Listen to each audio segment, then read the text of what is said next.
Regime change in Iran has been a U.S. objective for decades. And as is typical with all U.S. regime change schemes, America has nurtured a group of exiles to replace the current Iranian government, should they succeed in overthrowing it. While America's chosen regime change exiles for a given country are typically right-wing reactionaries, America's Iranian replacement goes a step further. It's a straight-up cult. They call themselves the Mujahideen Khal, or the MEK. The MEK is a group of Iranian exiles that's received backing from American Special Operations Forces and Israeli intelligence, and was formerly classified as a terrorist organization by the United States. The MEK has no base of support in Iran. The group is universally reviled by Iranians for a few reasons. But first, a brief history lesson. The MEK started out as a student movement opposed to the Shah, who was installed by the US in a CIA-orchestrated coup in 1953 that ousted Mohammad Mossadegh, Iran's first democratically elected prime minister. Mossadegh's crime was nationalizing Iran's oil because,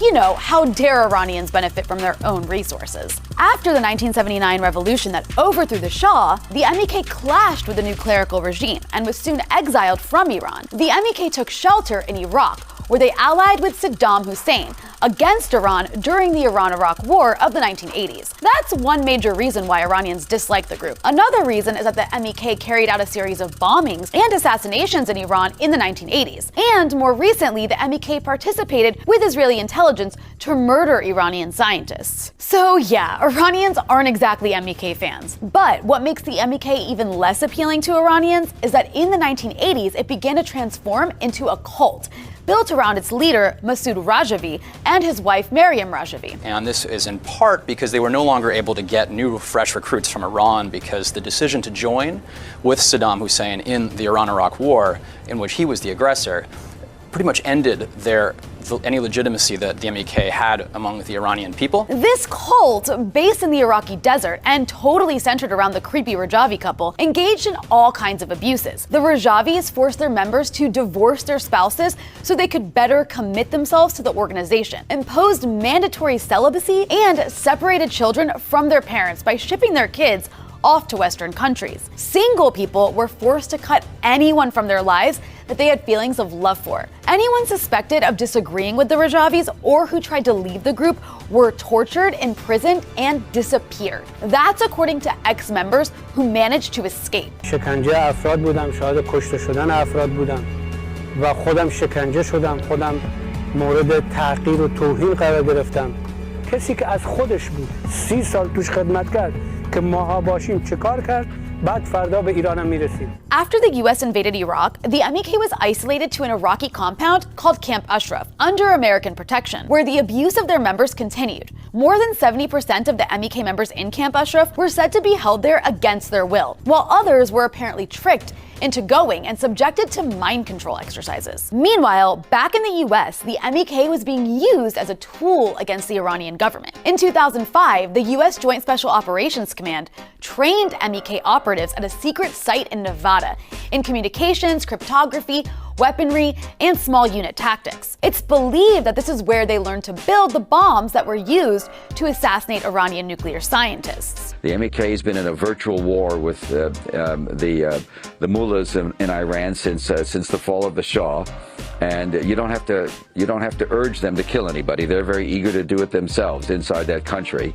But still, nonetheless, we provide intelligence. We, the Americans, have continued to provide intelligence and other kinds of material support for the MEK. In 2013, the MEK was evacuated from Iraq and resettled in Albania, where the Americans continued to support them. What's strange is how the US supported the group throughout its inclusion on the State Department's list of foreign terrorist groups, starting in 1997 for its role in the murder of 6 US citizens in the 1970s. Obama's State Department under Hillary Clinton removed them from the terrorist list in 2012, following intense lobbying. This allowed the MEK to use its massive foreign-financed war chest to try to crush all other Iranian voices in the United States and establish itself as the democratic alternative to the Iranian government in the eyes of corrupt and naive US officials. And boy, did it work. You've got people like George W. Bush, was given $1,000 in 2004. So I see here John McCain. So is this Republicans, Democrats?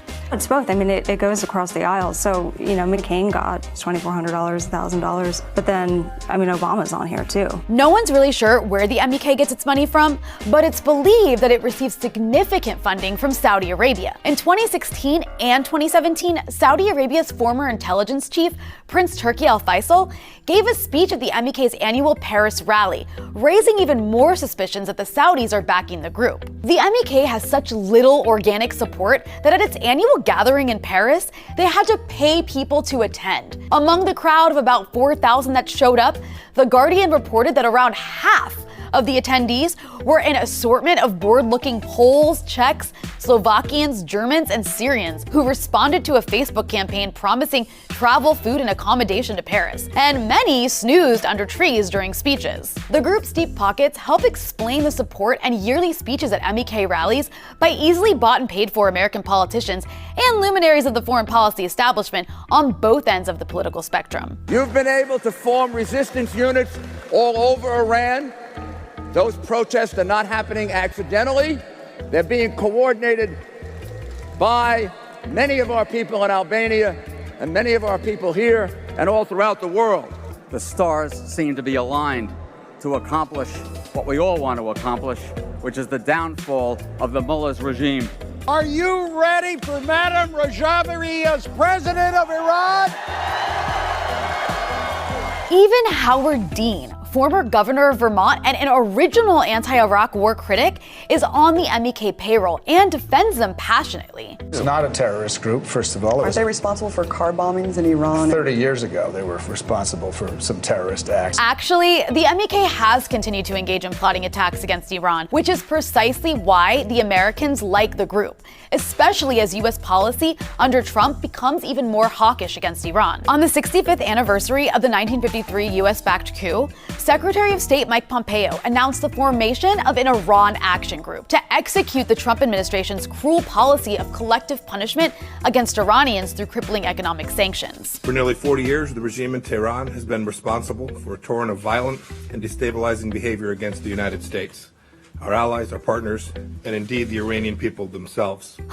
Why does that all sound so familiar? Saddam Hussein remains an impediment to the well-being of his people and a threat to the peace of his region and the security of the world. There is a viable opposition to the rule of the Ayatollahs, and that opposition is centered in this room today. Strengthening our political support to make sure the opposition, or to do what we can to make the opposition a more effective voice. The BBG is launching a new 24/7 Farsi language TV channel, beginning broadcasts of a Radio-Free Iraq throughout the country. Friendship with the Iranian people. Aspirations of the Iraqi people. It seems the past is always present. It's the same regime change script over and over again. The more unstable we can help Iran to become, the better it is to actually secure peace if we can get rid of that theological regime one day. When pundits talk about a regime, they think they can separate it from the people. But the regime is a government with employees. It's a government that organizes traffic lights and traffic laws, and electricity for hospitals and people's homes, and water for them to drink, and police to prevent people from eating each other, and an economy so they know that their money has value, and immunization so their kids don't get polio. Melt the system just for fun. Hey, it's not a system. It's a country. You're talking about people, all right? A whole country full of people. It's the same exact thing that was done in Iraq, in Libya, in Syria, supporting a reactionary group of unpopular exiles as a tool to help collapse the state. And it worked out terribly in each case, creating refugee crises that ultimately empowered the far right in Europe. Iran is the most stable country in the Middle East, and it's a massive country with a population of 80 million. Destabilizing Iran will only lead to more chaos and destruction, and ultimately even more refugees flooding into an increasingly hostile and right-wing Europe. The far right will gain, and the Middle East will be down another country, brought to you by the same people who brought freedom to Iraq. This is the same freedom they want to bring to the Iranian people.